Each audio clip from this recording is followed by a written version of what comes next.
Hi எல்லாரும் எப்படி இருக்கீங்க? இன்றைக்கி ஒரு சூப்பரான ஹோட்டல் ரெஸ்டாரண்ட்டில் கிடைக்கிற மாதிரி பீஸா நம்ம மேக் பண்ணலாமா? வாங்க ரெசிபிக்குள்ளே போகலாம். இதுக்கு ஃபஸ்ட்டு ஒரு பவுலில் 250 கிராம் மைதா, 1 டேபிள் ஸ்பூன் சுகர், தென் பார்த்திங்கன்னா 1 டீஸ்பூன் ஈஸ்ட், 1/2 டீஸ்பூன் சால்ட் சேர்த்து இந்த டோவை நல்லா பசஞ்சு எடுத்து வச்சுக்கோங்க.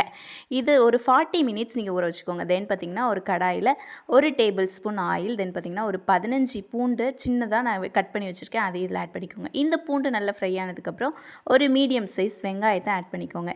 இதுவும் நல்லா ஃப்ரை ஆனதுக்கப்புறம் ஒரு 4 தக்காளி நான் வந்து வேக வச்சு தோல் உரித்து வச்சுருக்கேன், அதை நல்லா கட் பண்ணிவிட்டு அதையும் இதில் ஆட் பண்ணிவிட்டு நல்லா வதக்கி எடுத்துக்கோங்க. தென் பார்த்திங்கன்னா ஒரு டீஸ்பூன் நான் பீஸா சீசனிங் இதில் ஆட் பண்ணிக்கிறேன்.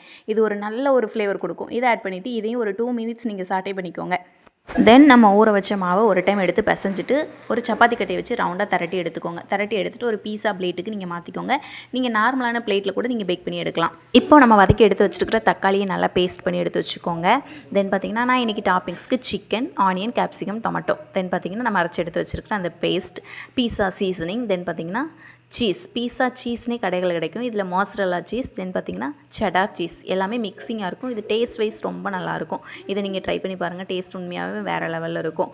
இதையும் எடுத்து வச்சுருக்கேன். அப்புறம் பார்த்திங்கன்னா நான் அந்த எடுத்து வச்சுருக்கிற டோக் மேலே நம்ம ஆல்ரெடி கிரைண்ட் பண்ணி வச்சுருக்கிற அந்த தக்காளி பேஸ்ட்டை இதில் நல்லா ஸ்ப்ரெட் பண்ணிக்கோங்க.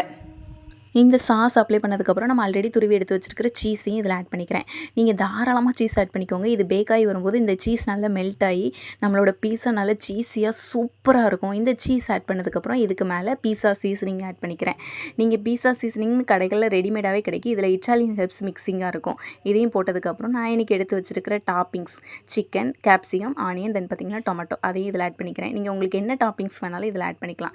இதை ஆட் பண்ணிவிட்டு இதுக்கு மேலே கொஞ்சமாக அந்த சீசனிங் ஆட் பண்ணிக்கிறேன். ஆட் பண்ணிவிட்டு தேவையான அளவு இதில் சீஸ் போட்டுக்கோங்க. இது ஆப்ஷனல் தான், நீங்கள் எவ்வளோ சீஸ் வேணாலும் போடலாம். சீஸ் போட்டு அதுக்கு மேலேயும் கொஞ்சம் சீசனிங் ஆட் பண்ணிவிட்டு 180 டிகிரியில் 20 மினிட்ஸ் பேக் பண்ணி எடுத்திங்கன்னா சூப்பர் சீஸியான பீஸா ரெடி ஆயிரும் வீட்லேயே.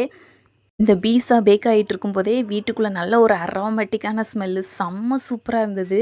நீங்கள் கண்டிப்பாக இதை வீட்டில் ட்ரை பண்ணி பாருங்கள். இது சாப்பிட்றதுக்கு பெரிய பெரிய ஹோட்டல் ரெஸ்டாரண்ட்டு போகணுன்னு அவசியமே இல்லை. நம்ம வீட்டில் அதை விட சூப்பராக பண்ணலாம். நீங்களும் ட்ரை பண்ணி பாருங்கள். தேங்க்யூ.